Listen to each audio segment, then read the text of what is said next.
Ayun, gagawa tayo ng dishwashing liquid. Nilagay tayo ng 5 liters of water.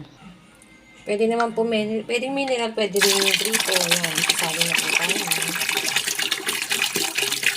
5 litro ng tubig.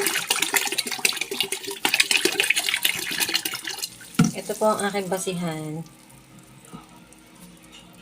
Ito po yung nabili ko na pang gawa ng dishwashing liquid.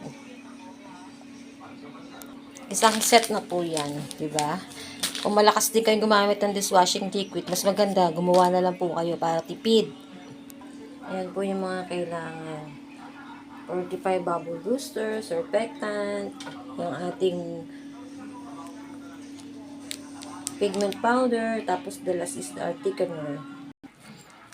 Buhos na po natin ang ating surfactant. 45 bubble booster, sorry. Ayan. Buhos na natin ang surfactant paikot.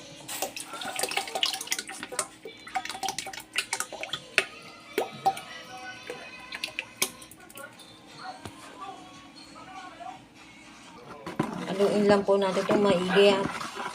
Dapat po walang buo-buo sa ilalim, ha. Bubuhos na po natin ang decreasing agent, scented, at ang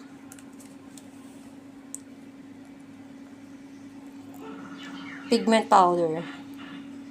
Bubuhos natin ang decreasing agent.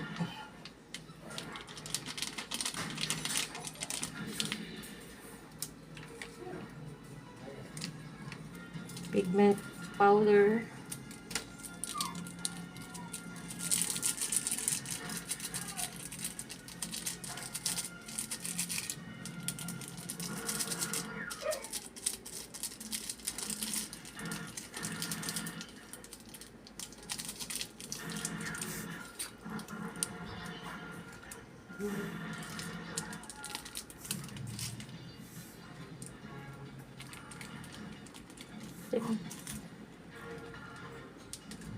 Muna. Ating scented gelatin agent with anti-bac scent.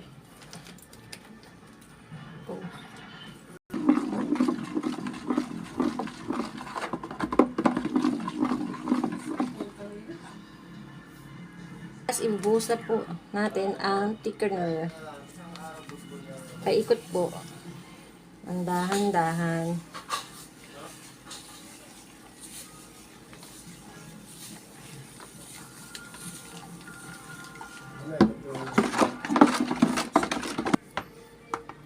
Yan. Pag nakita nyo pong medyo bubbly pa siya, antayin nyo lang po yan. Ibababad nyo lang po siya ng 24 hours.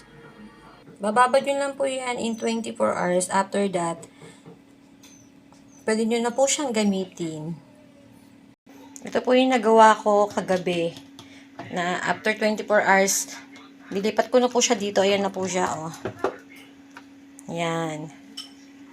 Thank you for watching. God bless.